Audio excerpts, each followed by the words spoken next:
hər kəsə, mən Zərifə. Data Science Azərbaycan kanalının süni neyral şəbəkələr playlistinin növbəti videosuna xoş gəlmişsiniz. Bu videoda biz keçən dəfəki dərsin biraz davamından danışacağıq. Keçən dəfə biz prior information'ın şəbəkə dizaynına daxil edilməsindən danışmışdıq. Yəni son bir ayda video ata bilmirdim. Amma bundan sonra çalışacağım ki, davamlı şəkildə ata bilim.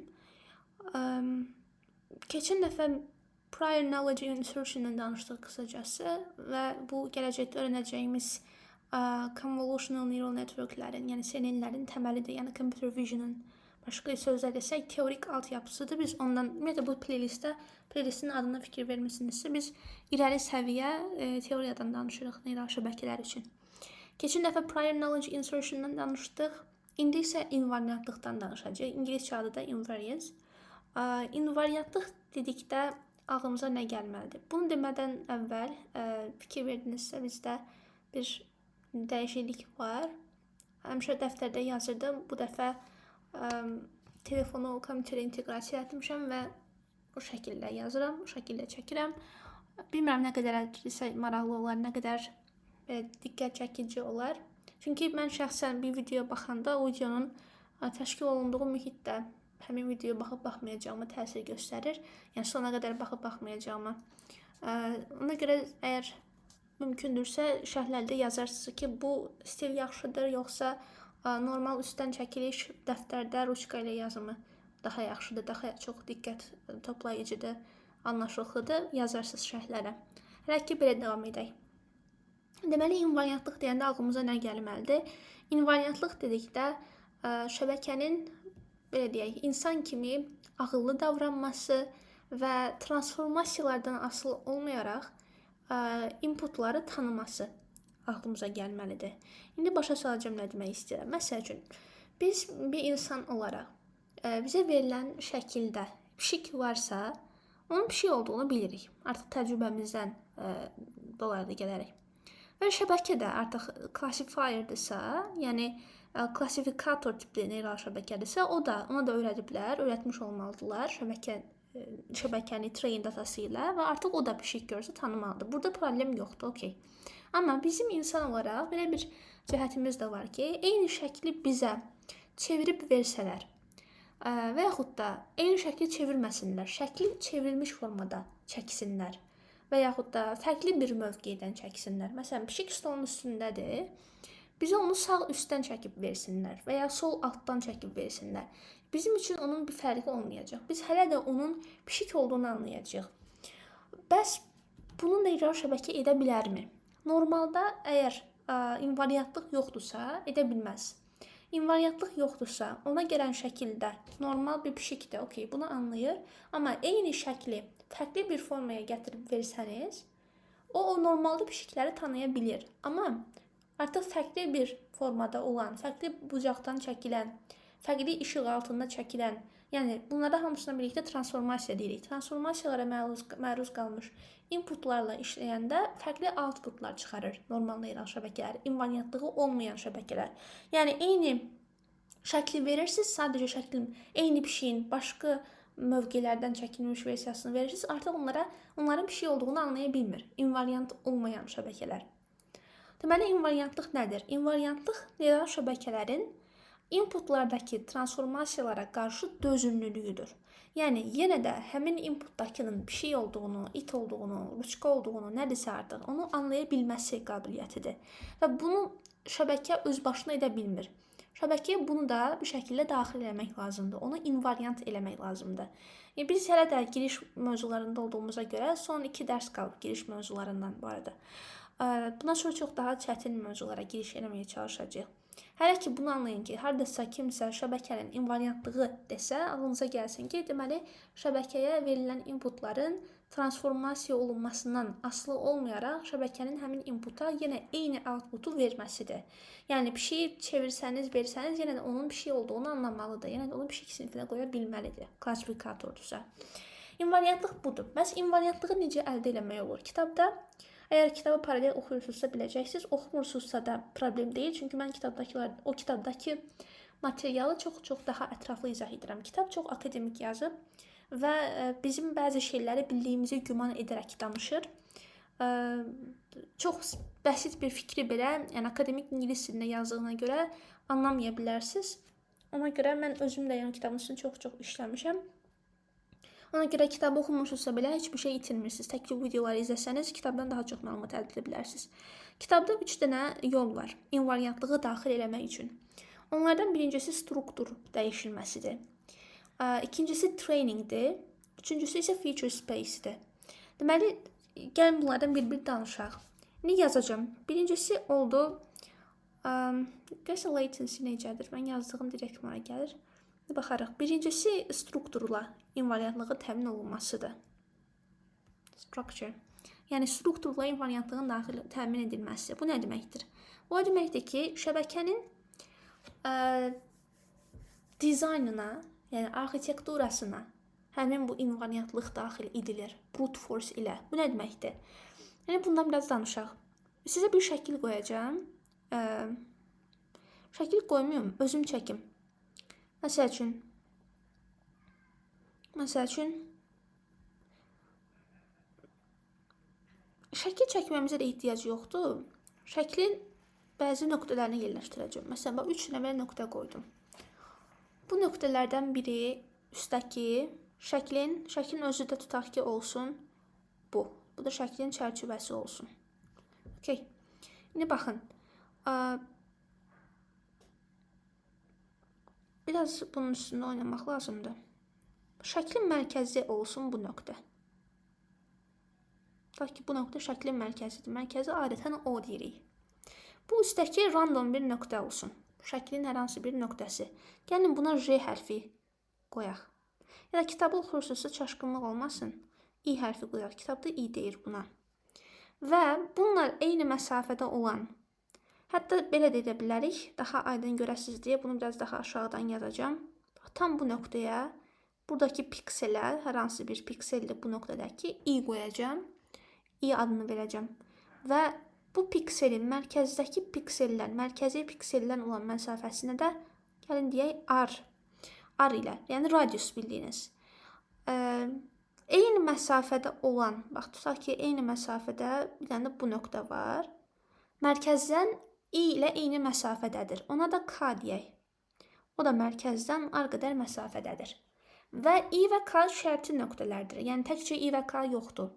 Eyni zamanda bu bilirsiniz ki, yəni çevrə mərkəzdən eyni vahid bir hansı bir nöqtədən eyni məsafədə yerləşən nöqtələrin cəmidir. Yəni bu mərkəzdən R qədər məsafədə yerləşən çoxlu nöqtələri var və ruçkanın ucunu izləyin. Belə bir çevrə var burada əslində. Yəni bu çevrə üzərində yerləşən bütün piksellər mərkəzdən R qədər məsafədə yerləşir. Gəlin buna R1 deyək. Üstdə başqa bir nöqtə də seçək. Ta ki belə bir nöqtə. Bu nöqtəyə deyək I'. Onda aşağıda bir dənə belə nöqtə seçə bilərəm ki, buna deyərəm K'. Həmin nöqtələrin mərkəzdən məsafəsinə də R2 deyə bilərik. Gəlin bunu başqa bir rənglə göstərək. Bax, bunun da mərkəzdən olan məsafəsinə deyərəm mən R2. Okay. Alttaki K1'in də, daha doğrusu K''in də mərkəzdən olan məsafəsinə deyərəm, o zaman R2.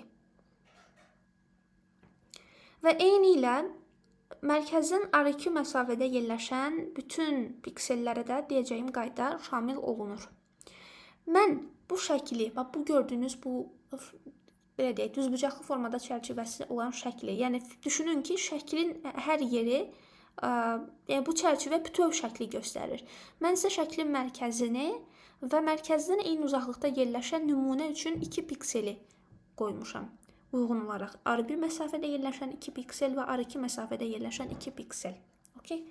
İndi mən şəkli 90 dərəcə bucaq altında çevirmək istəsəm, şəkli 90 dərəcə bucaq altına çevirmək istəsəm.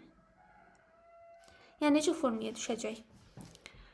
Onu gəlin altdan yazaq. Şəkli 90 dərəcə bucaq altına çevirsəm, eyni şəkil olacaq. Sadəcə bax bu formaya gələr, düzdürmü?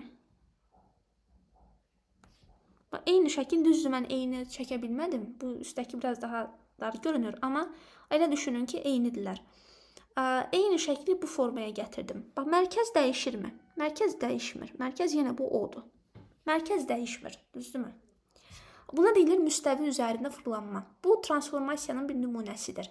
Yəni mən çevirdim şəkli, amma müstəvi üzərində çevirdim. Ona görə mərkəzi nöqtə dəyişmədi, düzdürmü? Bayaq qoyduğum nöqtələr, bax, biri i idi.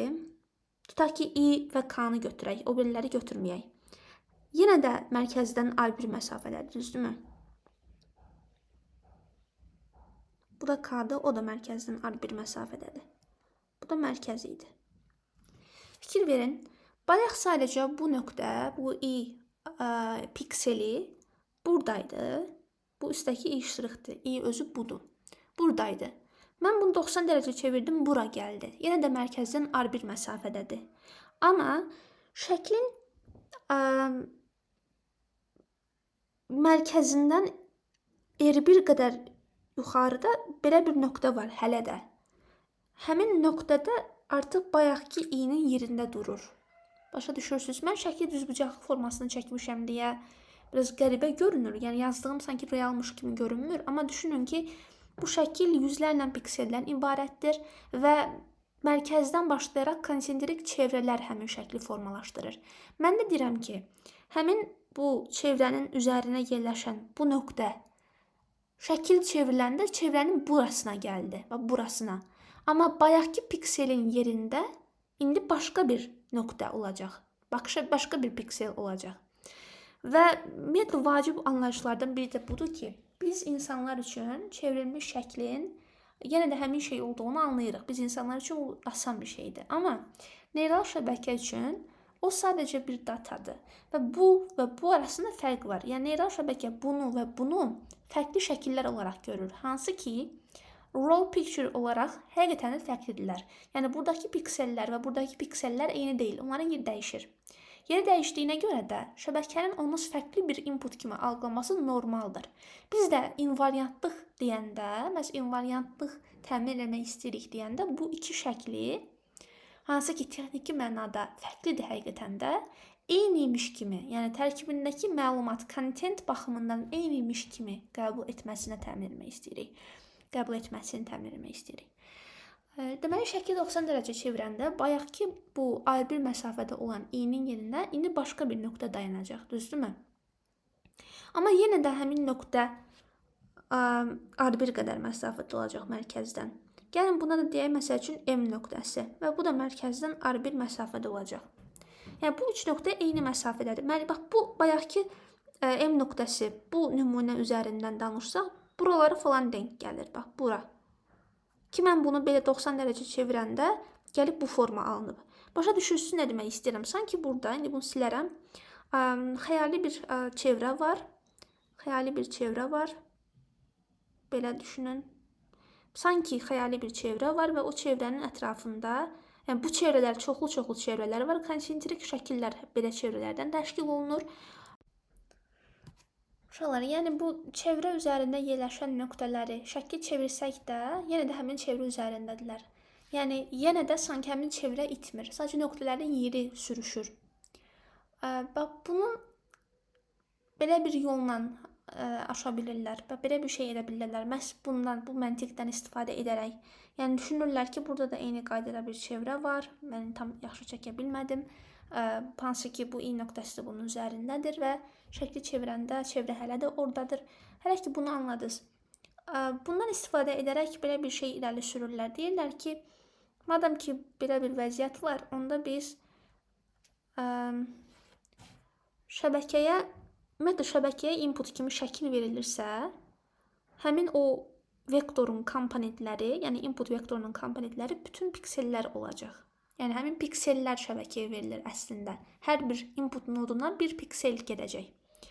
Və tutaq ki, bizim şəbəkənin range bir nodu varsa, tutaq ki, bu range deməyək də birinci deyək. Yəni, başdan başlayaq. Birinci nodu budursa, ikinci nodu budursa, belə şəbəkənin nodları varsa, bu da bizim input nodlarımızdırsa, kvadrat göstərilirdi, yadınızdadırsa, input nodlarımızdırsa, bizim şəkildə nə qədər piksel varsa, o qədər də input nodu varsa, belə aşağı doğru gedirsə bu. Onda biz bunun tutaq ki, fully connected olduğunu düşünürük şəbəkənin. Onda hər nod bütün neyronlara getməlidir və bütün neyronlar bütün nodlara birləşməlidir. Yəni hər bir neyronun hər bir komponentdən xəbəri olmalıdır. O zaman belə bir şey irəli sürürlər, yəni strukturla invariantlıq yaratmaq məqsədi ilə. Deyirlər ki, biz elə götürək ki, ta ki birinci neyrona gələn bu input, tutaq ki, həmin inputa bu i deyək, bunu deyək. Tutaq ki, həmin bu i gəlir. Bu birinci komponent olaraq indi ola bilər də. Tutaq ki, ona i deyək. O gəlirsə, ona assign olan ağırlıq yadınızdaysa W1i şəklində yazılacaqdı indeksinə. İkincidən gələn inputda, ikincidə olsun həmin bu k tutaq ki. Bu olsun. İkincidə həmin o komponent, həmin o piksel olsun. Onda ondan i'yə gələn i üzərindəki sinaptik ağırlığın işarəsi, notasiyası belə olar, düzdürmü? WI 1K və s. Bu formada gedər. Deyir ki, əgər i və k-nın, yəni i və k piksellərinin şəklin mərkəzindən, yəni o nöqtəsindən məsafələri eynidirsə, onda eyni neyrona gedən ağırlıqları, həmin piksellərin eyni neyrona gedən ağırlıqları eyni olsun. Yəni W1K bərabər olsun W1i-yə. Amma o şərt daxilində ki, k və i-nin mərkəzdən olan məsafələri eyni olsun. Mərkəzdən olan məsafələri də belə yazaq. RK və RI. K və i piksellərinin şəklin mərkəzindən olan məsafələri eynidirsə, o zaman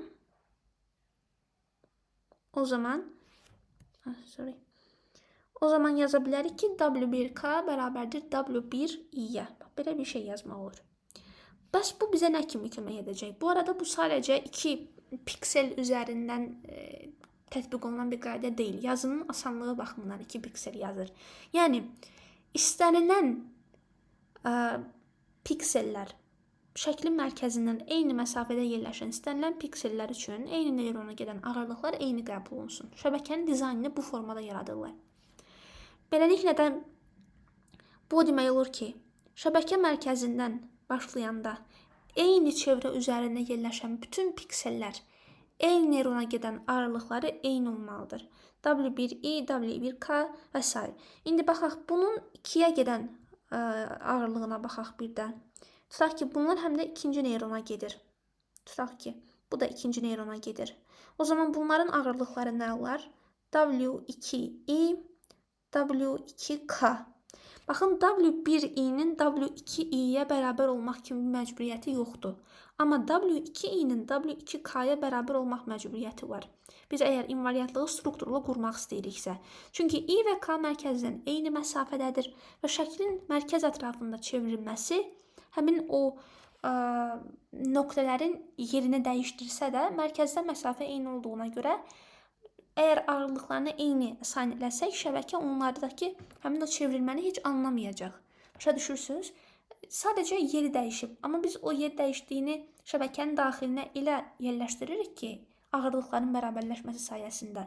Şəbəkə hesablamalar aparanda yenə eyni nəticəyə gəlib çıxacaq. Bilmirəm nə dərəcədə başa sala bildim bu hissəni. Deməli, burada bir dənə də tutaq ki, nod olsun, bir dənə də piksel olsun. O da bizim həmin bu M pikseli olsun. Bu da burada yerləşir. M pikselindən tutaq ki, birinci neyrona gedən ağırlıq, sinaptik ağırlığın weighti, parametri, yəni nə istəsəz deyin, W1M kimi göstərilir. Eynisi həm də 2 neyronuna gedirsə,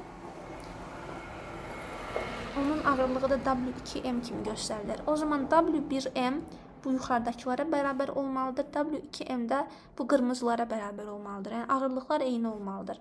W1K bərabərdir W1i, o bərabərdir W1M. Eyni qayda ilə W2K bərabərdir W2i, o da bərabərdir W2M. Səbəbi başa düşdünüz? Bax, K, I və M 3 dənə pikseldir. Şəklin 3 pikselidir və bu piksellərin, yəni bu nöqtələrin şəklin mərkəzində məsafələri eynidir. Yəni eyni çevrə üzərində yerləşirlər şəkil daxilində. Ona görə də şəkli çevirəndə onların fərqli piksellərmiş kimi algılanmasının qarşısını almaq üçün onlara assign olunacaq, yəni təyin olunacaq ağırlıqları eyni götürürük başdan. Bunların bir-birinə bərabər olmasına söhbət getmir ha. Eyni neyrona gedən, eyni çevrə üzərində yerləşən piksellərə təyin olunan ağırlıqların eyni olmasından söhbət gedir. Bunun sayəsində əvvəlki dərslərə baxmısınız, ümumiyyətlə şəbəkənin daxilində baş verən proseslərin riyazi proseslər olduğunu bilirsiniz. Yəni bu neyron bu ağırlıqları vurur, sonra onları toplayır, piksellərin dəyərləri var. İndi mən I, K, M yazmama baxmayın. Bunlar hamısı rəqəmdir. Onları vurur, ağırlıqlarından sonra onları toplayır. Buradan bir V alır, onu aktivasiya funksiyasına keçirir. Proses belə gedir. Bizim əvvəlki versiyada şəkil belə ağırlıqlara assign olunursa, şəklin əvvəlki versiyasında, şəkil çevriləndən sonra fərqli ağırlıqlara assign olunsa, həqiqətən də şəbəkə onu fərqli bir şəkilmiş kimi başa düşəcək. Amma eyni ağırlıqlara assign olunsa, şəbəkə şəkil çevrildiyini heç hiss eləmir, lor dilindən desək. Çünki riyazi olaraq axırda V eyni çıxır. Okey, piksellər eynidir, düzdürmü? Şəkil çevriləndə piksellərə assign olunan ağırlıqlar da eyni olduğuna görə, bax belə başa salın. Tutaq ki, bizdə sırayla assign olunur. Tutaq ki, bu nöqtədəki piksel birinci input kimi verilir, sonra bu nöqtədəki piksel ikinci input kimi verilir, sonra buradakı piksel üçüncü input kimi verilir. Və bunu dəyişsək və bu şəklin formasını 90 dərəcə altında, bucaq altında dəyişsək, rotasiya eləsək, hansı ki bir transformasiyadır, bu zaman bu inputların verilmə ardıcıllığı dəyişmir, amma inputların yerləri dəyişir. Bax, yenə mən bayaqki sırayla vermək istəyəcəm inputları. Amma artıq bayaqki həmin yerlərdə bayaqki piksellər durmur. Ona görə də əgər bunların ağırlıqları da fərqli olsa, şəkil bunları, daha doğrusu şəbəkə bunları tamamilə fərqli bir input kimi başa düşəcək. Ona görə də ağırlıqlarını nə edirik? Eyni qoyuruq. Eyni çevrə üzərində yerləşən piksellərin ağırlıqları eyni olur. Eyni neyrona gedən ağırlıqları eyni olur. Bunun sayəsində bayaq bu neyron, bax bu neyron belə bir hesablama aparırdısa, I vuraq WK1, WKI, üstə gələk K vuraq W1K, üstə gələk M vuraq WK1. Mən KI falan yazmışam, bunu niyə belə yazmışam? W1I, W1K, W1M. Bayaq belə bir hesablama aparırdı, düzdürmü? Və buradakı W'ların hamısı eyni olduğuna görə, məsələn, hamısı A olduğuna görə nəticədə alınacaqdır A vuraq I üstə gəl K üstə gəl M. Əgər mən şəkli çevirsəm, bu zaman həmin piksellərin verilmə ardıcıllığı dəyişir. Düzdürmü? Artıq yerləri dəyişdiyinə görə artıq birinci yerə tutaq ki K verilir, ikinci yerdə M verilir, üçüncü yerdə I verilir. Onlara assign olunan ağırlıqlar artıq W1K, W1M və W1I kimi notasiya olunur. Amma ağırlıqlar eyni olduğuna görə yenə də hesablamalar nəticəsində bu alınır. Yəni şəbəkə dolayı yolla anlamış olur ki, həmin bu gələn input eynidir. Əslində transformasiya olunur, amma şəbəkə onu heç hiss eləmir. Ümid edirəm ki, başa sala bildim bunu. Lab başa düşmədinizsə belə anlayın ki, biz hələ ki giriş versiyada bunu, giriş formasında, giriş səviyyəsində anlamağa çalışırıq. Strukturla invariantlıq qazanılması o deməkdir ki, şəbəkə daxilində weight constraints deyilir buna və ya structure constraints deyilir. Yəni, bəzi limitlər qoyulur. Limit olaraq onu deyirik ki, gələn piksellər şəbəkə daxilində, daha doğrusu şəkil daxilində mərkəzdən eyni məsafədə yerləşirsə, həmin piksellərə eyni neyron üçün eyni ağırlıqlar assign elə həmişə. Bunun sayəsində artıq piksellərin ardıcıllığı dəyişsə belə, verilmə ardıcıllığı dəyişsə belə, şəklin rotasiya olmasından qaynaqlı. Ağırlıqlar eyni olduğuna görə hesablamalar eyni olacaq, nəticə eyni olacaq və şəbəkə oradakı o çevirməni nəzərə almadan şəkli tanıyıb, kontenti tanıyıb, onun məsələn bir pişik və ya bir it olduğunu deyə biləcək. Yəni, strukturla invariantlıq budur. Şəbəkənin dizaynında bəzi limitlər qoyuruq və bunun sayəsində şəbəkənin invariant olmasını təmin edirik. Yəni, şəbəkə heç anlamır ki, gələn şəkil rotasiya olunmuş bir şəkildirmi. Bu arada bu rotasiya transformasiyasının belə deyə, yaratdığı o qeyri-müəyyənliyin aradan qaldırılmasıdır. Yəni transformasiyalar dediyim kimi başqa cür də ola bilər. Biz bu verdiyimiz nümunə bunun üçündür. Yəni anlayın ki, invariantlıq strukturlu bu şəkillərdə oluna bilər. Amma anlaya biləcəyiniz kimi bir dezavantajı var bunun. Dezavantaj nədir? Okey, bu əslində bizim keçən dəfələrdə öyrəndiyimiz weight sharingdir. Yəni ortaq o ağırlıq məsələsidir, ağırlığın paylaşılması məsələsidir. Yəni eyni çevre üzərində yerləşirsə piksellər, o zaman onlara eyni ağırlıq asan olunur. Bunun sayəsində biraz necə deyim, tapılması gereken parametrelerin sayı, öğrenilmesi gereken parametrelerin sayı azalır. Burası məlumdur hamımıza.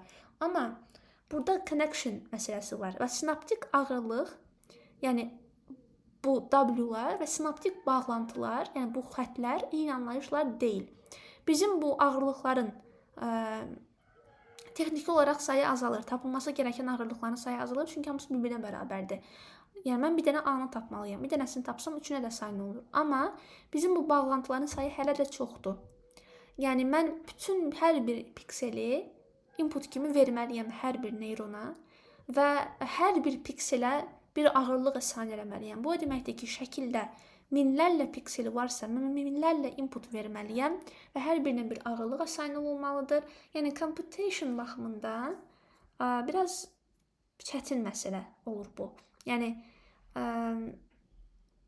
belə deyim, şəkil kiçik ölçüdədirsə belə, daxilində çevrələr yaratmaq şərti ilə pikselləri göndərməliyik, o piksellərin hamısına eyni ağırlıq verməliyik, sonra onları toplamalıdır, neyron sonra aktivasiya funksiyasından keçirməlidir. Bu biraz uzun məsələdir. Yəni, deməli, strukturla invariantlıq yaratmağın çətin cəhəti odur ki, biz gərək çoxlu sinaptik bağlantı quraq neyronlarla inputlar arasında və bu sinaptik bağlantıların çoxluğu şəbəkənin dizaynı üçün ciddi bir problem ola bilər.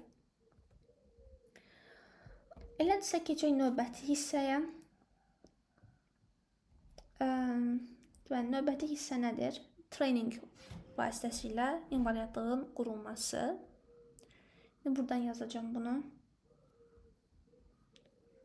Deməli, bunu dedik. Invariance by structure. Əslində düşünə bilərsiniz ki, bizim keçən dəfə təqdim edədiyimiz anlayış var idi. Receptive field anlayışı, hansı ki bunu oxuyanda mən də ilk belə düşündüm.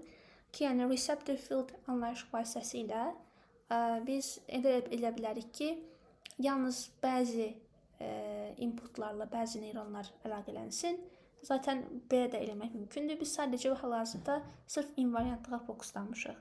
Yəni sanki başqa heç nə yoxuymuş. Biz belə bir şəkildə, yəni fully connected bir şəbəkədə invariantlıq yaratmaq istəyirikmiş kimi danışırıq. Amma məsələn, müasir CNN-lərdə zaten receptive field var, zaten weight sharing var. Sadəcə təməl metodlardan danışmağa çalışırıq. İlərsə keçək ikinciyə. İkinci metod isə strukturla yox, training vasitəsilə invariantlığın yaradılmasıdır. Bu çox sadə bir ideyadır. Yəni sadəcə deyir ki, biz şey eləyək də, sadəcə olaraq dataseti, training datasını elə təşkil edək ki, o datasetin içərisində həm məsəl üçün pişik şəklinin həm gecə çəkilmiş versiyası olsun, həm gündüz çəkilmiş versiyası olsun, fərqli bucaqlardan rotasiya olunmuş versiyası olsun, nə bilim, fərqli aspektlərdən çəkilmiş versiyaları olsun. Yəni, o mümkün bütün transformasiyaları data kimi toplayaq, example kimi toplayaq və şəbəkəyə train datası kimi verək. İkinci yol da budur. Artıq mən strukturu falan dəyişmirəm. Şəbəkəyə ən başdan notasiya nədir? Rotasiya olunmuş, nə bilim, fərqli vaxtlarda çəkilmiş falan, yəni mümkün transformasiyaları verirəm şəbəkəyə. Təbii ki, artıq hamısını vermək mümkün deyil. Məsəl üçün, rotasiyadırsa, söhbət gedən transformasiya rotasiyadırsa, sanki pişiyin 10 dərəcə altına çevrilməsi pişik şəklinin. Sonra 90 dərəcə altına çevrilməsi, amma arada məsələn, nə qədər şey var. Məsələn, 17 dərəcə altına çevrilməsi, 18 dərəcə altına çevrilməsi. Artıq bunları tək-tək verməmizə ehtiyac yoxdur. Kifayət qədər böyük bir dataset veririksə və şəbəkə kifayət qədər yaxşı qurulubsa, zaten genəlləşdirməlidir. Yadınızdadırsa, biz demişdik ki, öyrənmə dediyimiz şey genəlləmədir. Yəni, şəbəkənin gördüyü şeylər əsasında çıxartdığı qaydanı görmədiyi şeylərə tətbiq edə bilməsidir. Yəni, genəlləmə budur zaten. Ona görə narahat olmamalıyıq ki, biz burada bütün mümkün transformasiyaları vermək deyəndə ağlımıza artıq bu sonsuz sayda şey gəlir. Amma bunların hamısını vermək mümkün deyil təbii ki. Sadəcə kifayət qədər böyük bir dataset vermək lazımdır ki, o anlasın ki, məsəl üçün hə də pişikdir, pişik belə də gələ bilər, belə də gələ bilər. Yəni train datasında bu olsa, o artıq özü başdan öyrənəcək. Dizaynı heç nə demirəm. Amma bunun mümkün dezavantajı məncə dərhal ağlınıza gəlir. Birincisi, o qədər böyük dataset tapmaq, dataseti təşkil eləmək, onu şəbəkəyə vermək, bu biraz çətin bir prosesdir. Yəni onu hesablamaq falan çətin bir məsələdir. Çünki dataset çox böyük olacaq. Əgər və inputlarımız şəkillərdir. Həmin şəkillərin özü də biraz ölçü baxımından böyük şəkillər olsa, çox güclü computational power tələb eləyir. İkincisi isə budur ki, bu çox maraqlı bir şeydir, gözdən qaçan bir şeydir. Training vasitəsilə biz invariantlıq təmin etməyə çalışsaq, bu çox class specific olacaq. Bu nə deməkdir? Yəni mən eləsəm bacararam pişiklərin fərqli transformasiyalarını verməyi, başqa ağacların fərqli transformasiyalarını verməyi. Max bunu bacararam da. O öyrənər ki, həm pişiklər belə də ola bilər, belə də ola bilər. Məsələn, 90 dərəcə çevrilmiş halda da ola bilər və s. bunları anlayacaq. Amma mən ona sıfırdan bir dənə it şəkli göstərsəm, onu anlamaya bilər. O çox vacib bir çıxarımdır əslində. Çünki mən ona pişiklər üzərində öyrətmişəm də. Mən ona deməmişəm ki, bütün mümkün inputların belə transformasiyaları var. Ona görə də training vasitəsilə invariantlıq biraz ilkel üsuldur. Həm çox böyük bir hesablama gücü tələb edir, həm də ki, çox class specific olur. Sadəcə göstərdiyim content üzərində transformasiyalara qarşı davamlı olacaq. Başqa bir sinif gəlsə, onu anlamaya bilər. Və nəhayət üçüncüsü isə biraz daha müasir, daha asanlaşdıran, işimizi asanlaşdıran bir metoddur. O da invariance by feature spacing deyirlər bəzən, ya da invariant feature space deyirlər. Adını yazaq, feature space. Feature nə deməkdir? Əvvəlki dərsləri danışmışıqmı bilmirəm, amma yəni əslində bizim bu şəkildir, tutaq ki, ondan çıxardığımız o piksellər var, hansı ki, input vektorunun içinə yığırıq, sonra da input nodlarına göndəririk bir-bir. Əslində göndərdiyimiz şeylərin hərəsi bir featuredir, yəni xüsusiyyət, yəni bizim verdiyimiz inputu necə deyək, təmsil edən informasiya. Feature budur, ən belə ilkel formada başa saldım. Və feature space dediyimizdə həmin o mümkün çıxarda biləcəyimiz mümkün deyək, featureların vektorlarının cəmidir. Yəni, məsəl üçün, bir şəkildən bir sıra piksellər çıxarırıq. Bu piksellər bütün şəkli təşkil edən bütün piksellər də ola bilər. Həmin şəklin yalnız müəyyən hissələrindəki piksellər də ola bilər. Hansı ki, şəkli hələ də tam şəkillə təmsil edir, amma tam olaraq bütün şəkil deyil. Yəni, bu da featuredir və bunları hamısı birlikdə, məsəl üçün, başqa bir şəkil üçün də bunları çıxarsın, bu feature space olur. Bunları daha ətraflı danışacağım. Amma indilik hələ ki, bilin ki, bizim bu verdiyimiz inputlara sadə formada desək feature deyilir. Okay, amma bəs invariantlıq feature space-ə necə təmsil oluna bilər? Bu çox maraqlı bir şeydir əslində. Belə deyirlər, deyir ki, biz niyə hər şeyi şəbəkənin üstünə qoyuruq? Yəni, ya şəbəkənin dizaynında o invariantlığı təmin etməyə çalışırıq, yuxarıda göstərdiyim kimi, ya training datasına invariantlığı daxil edib şəbəkənin yenə də öyrənməsinə məcbur eləyirik. Bəs olmazmı ki, biz ən başdan input kimi verəcəyimiz şeyləri elə seçək ki, həmin o şeylər transformasiyalardan təsirlənməyən şeylər olsun. Yəni, feature space, yəni bizim o şəbəkəyə verəcəyimiz inputlar, lore dildən, özləri invariant olsun da, belə bir şey olmazmı? Nə demək istəyirəm? Bax, ən sadə izah versiyası budur. Bax, belə bir üçbucaq çəkirlər. Bir dəqiqə. Belə çəkməyim.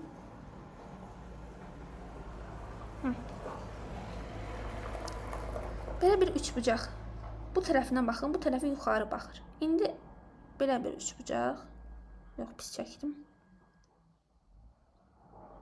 Yox, niyə pis çəkdim? Bir dəqiqə.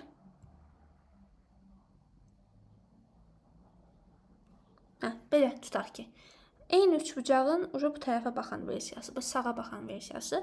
Bir dənə də həmin üçbucağın aşağı baxan versiyasını çəkirəm. Okay. Və eyni üçbucaqdır. Copy edə bilərdim, prosta uğraşmaq istəmədim. Bu yuxarı baxır, bu tərəfi, bu şəkildə. Burada sağa baxır, burada aşağı baxır. Eyni üçbucaqdır, düzdürmü?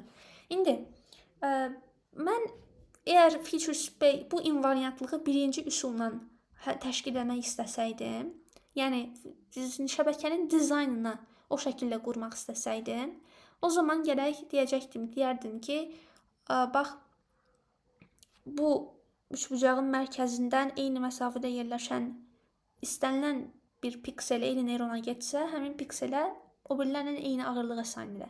Yəni, digər eyni məsafədə yerləşən piksellərlə eyni ağırlıq əsayn elə. Bunu deyəcəkdim. O, həmişə bütün rotasiyalardan hesabımın nəticəsində eyni şeyi əldə edəcəyinə görə hiss eləməyəcəkdir rotasiyanı. İkinci üsulda bütün bu şəkilləri bir train datasına qoyub verəcəkdim şəbəkəyə ki, o özü anlasın ki, bunların üçü də eyni şeydir. Train datasında label olur, bilirsiniz ki, yəni labeled example'lar olur. Yəni buna deyəcəkdir ki, triangle, buna da triangle, buna da triangle, başa düşəcəkdir. Üçüncü metodda isə, feature space-də isə bu direkt şəbəkəyə verilmir. Bu ortada bir dənə ara bir metod şey olur. Nə deyək? Bir araçı olur ortada. Araçı nədir? Dəqiqə. Şəkli silmək istəmirəm.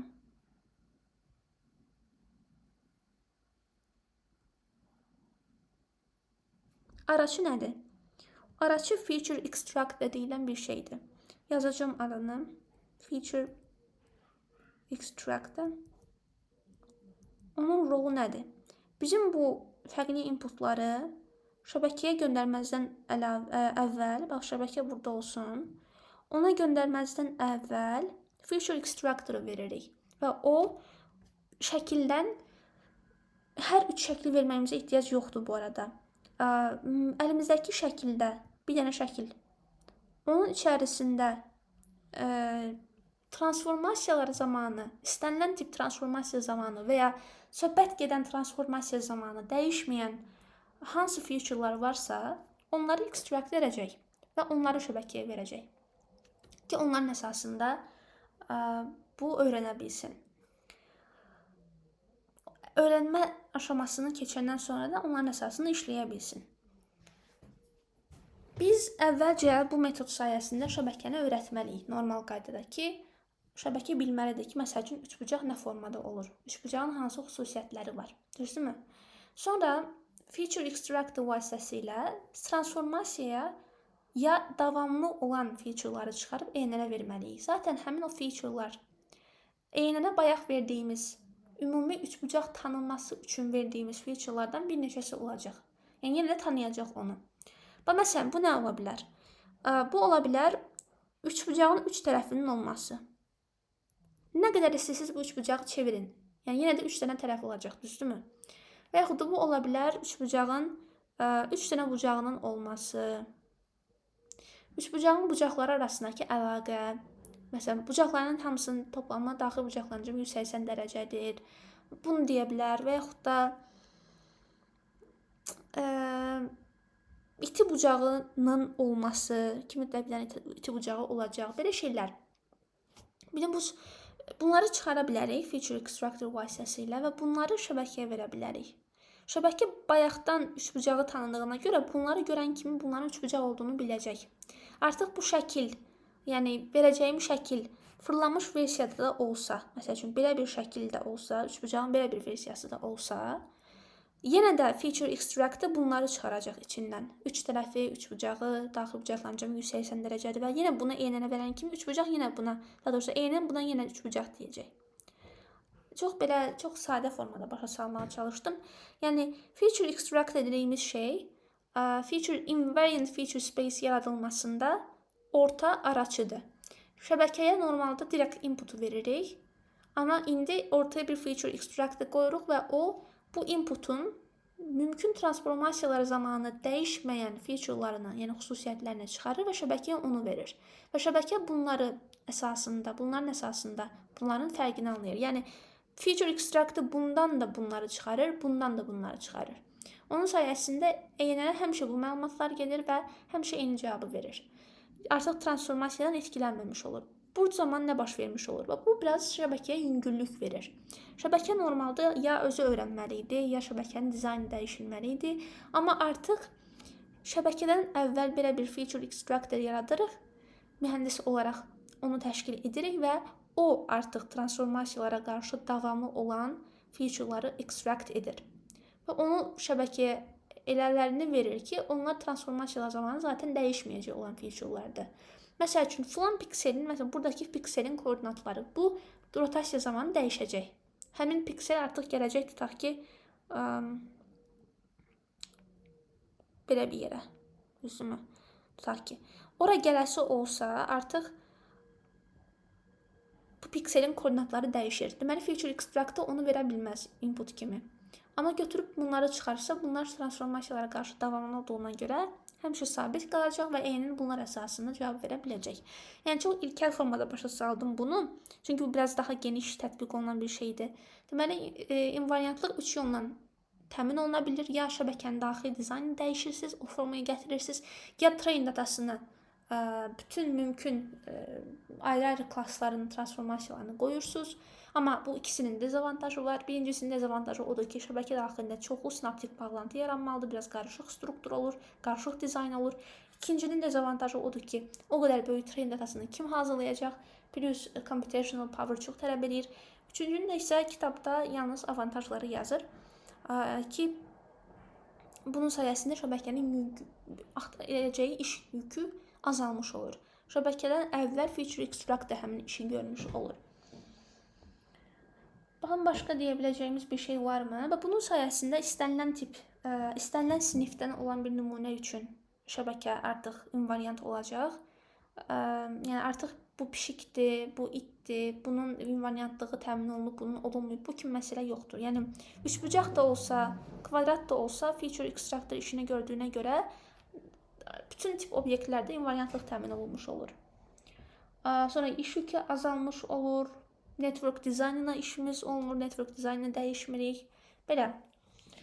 İnvariantlıq bu qədər. Ümid edirəm ki, müəyyən qədər də olsa anladınız ki, invariantlıq nə deməkdir? Yəni, necə təmin oluna bilər invariantlıq şəbəkə daxilində? İndi gəlin bir-iki şey deyək, final remarks. Yəni, bu knowledge representation bölməsini bitirdik. Deyə biləcəyimiz şeylər nə ola bilər?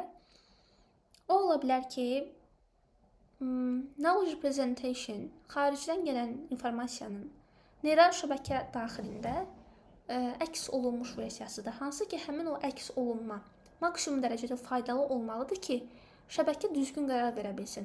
Bunu anlamaq üçün ən yaxşı yol normal canlılara baxmaqdır. Məsələn, kitabda yarasa nümunəsi var. Bu çox maraqlı bir nümunədir. Yarasalar nə iş görə bilir? Ağızlarından bir səs deyəcəm, sadə formada bir səs dalğası yayır. Həmin o səs dalğası gedir, hədəfə dəyir və echo adı altında, yəni geri qayıdır, yəni echo verir. Geri qayıdan səs dalğasının xüsusi adı var, o da echodur, qısacası. Sonra gedən səs dalğası ilə qayıdan səs dalğası arasındakı zaman fərqindən nə qədər uzaqda olduğunu anlayır. Ümumiyyətlə, həmin səs dalğasının frequency'si, yəni səs tezliyi şəbəkənin, yəni yarasanın beynində, sinir sistemində başqa bir representation yaradır və amplitudu başqa bir representation yaradır. Bayaq dediyim o delay məsələsi, yəni göndərdiyim səs dalğasının gedib çatması və qayıtması arasındakı zaman fərqi tamamilə başqa bir representation verir. Sonra spektrum deyə bir şey var. Həmin o targetin fərqli üzvlərinin səs dalğasını əks etdirmə zamanı fərqlidir. Məsəl üçün, bir targetdirsə, həmin targetin qanadının, gövdəsinin, ayaqlarının eyni səs dalğasını əks etdirmə zamanı fərqlidir. Çünki fərqli yerlərdə yerləşirlər. Yarasadan fərqli uzaqlıqdadırlar texnik olaraq. Ona görə də onlar tamamilə fərqli bir zaman altında ekhonu qaytarır. Yəni, səs dalğasını echo elətdirir və bu fərq şəbəkə daxilində, yəni yarasanın beyni daxilində tamamilə başqa bir representation yaradır. Yəni, qısacası, knowledge representation budur. Xaricdən gələn həmin o inputun şəbəkə daxilində müəyyən bir əks olur əksi olur, müəyyən bir yerləşməsi olur və bu yerləşmə əsasında da şəbəkə məntiqli bir qərar verə bilir. Məsələn, bayaq dediyim kimi, şəbəkənin daxilində qayıdan echo verən səs dalğasının delayi, yəni yubanması yarasaya belə bir fikir verir ki, bu obyekt falan qədər məsafədədir və yaxud da bu obyektin forması nədir? Acoustic image deyirlər. Yəni, bu qədər dərinliklərə girməyəcəm, amma bu demək istəyirəm ki, adicə yarasada belə xaricdən gələn inputun onun beynindəki göstərişi, beyninə yerləşməsi o yarasaya müəyyən bir fikir verir ətraf mühiti haqqında. Knowledge representation da budur. Çox-çox vacib bir şeydir. Biz bunun neyral şəbəkələr üzərində olan versiyasını öyrəndik ki, neyral şəbəkələr daxilində xaricdən gələn input elə əks olunmalıdır ki, şəbəkə günün sonunda həmin inputa uyğun output verə bilsin. Məntiqli bir qərar sahibi olsun. Prior knowledge-dən danışdıq, yəni əvvəlcədən bir mühəndis kimi bizim təmin etdiyimiz informasiya və invariantlıqdan danışdıq. Bunlar yenə də şəbəkənin xaricdəki inputa verdiyi reaksiyanın dəyişdirilməsi çabalarıdır. Yəni, invariantlıqda çalışırıq ki, inputun fərqli forması şəbəkədə fərqli output yaratmasın. Eyni inputdursa, yəni eyni kontentdirsə, eyni output versin. Bu da özü daxildəki representationdan asılı olaraq dəyişir. Biz representationı maksimum düzgün və faydalı eləməliyik ki, outputumuz düzgün olsun. Amma belə bir şey var. Meta şəbəkələrin fərqli dizaynları ola bilir. Və bu dizaynlardan hansının ən optimal olduğunu heç kəs bilmir. Yəni ki, elə bir formul yoxdur, elə bir qayda yoxdur ki, hansı tasklarda, hansı tapşırıqlarda, hansı şəbəkə arxitekturası ən yaxşı nəticəni verir. Belə bir şey yoxdur. Bəs onu hardan tapırıq? Onu biz mühəndislər olaraq fərqli dizaynları qururuq. Yəni, hər qatda neçə neyron olacaq, hansı qatlar bir-biri ilə əlaqəli olacaq, feedback loopu neçə dənə olacaq, harada yerləşəcək, hansı neyronlar hansı nodlarla və digər computation nodlarla əlaqəli olacaq, nə qədər sinaptik bağlantı olacaq. Bunların hamısı dəfələrlə sınanır eyni bir tapşırıq üçün və nəticələr əl alınır. Məsəl üçün, ən başda bir dizayn qurduq, train elədik, sonra test elədik. Nəticəyə baxırıq, sonra başqa bir arxitektura qururuq, onun üzərində də train edirik, test edirik, nəticəyə baxırıq. Hansı test nəticəsi daha yaxşıdırsa, o dizaynı həmin tapşırıq üçün daha optimal hesab edilir. Yəni, şəbəkə dizaynı çox vacib bir məsələdir, amma hər hansı bir tapşırıq üçün bu dizayn ən yaxşısıdır, mütləq filan task üçün filan qədər qat olmalıdır, gizli qat olmalıdır, output qatından filan qədər neyron olmalıdır. Bunu bizə heç kəs deməyəcək, bunu özümüz tapmalıyıq. Bu da belə. Yəni, knowledge representation barədə deyirəm ki, ətraflı məlumatınız oldu. Ətraflı olmasa da giriş səviyyəsində məlumatınız olmuş olacaq. Bu qədər. Biz növbəti dərsdən başlamalıyıq artıq öyrənmə anlayışına. Learning metodları, yəni öyrənmənin metodları və öyrənmənin həyata keçməsi üçün mümkün tapşırıqlar. Bu qədər. İzlədiyiniz üçün çox sağ olun.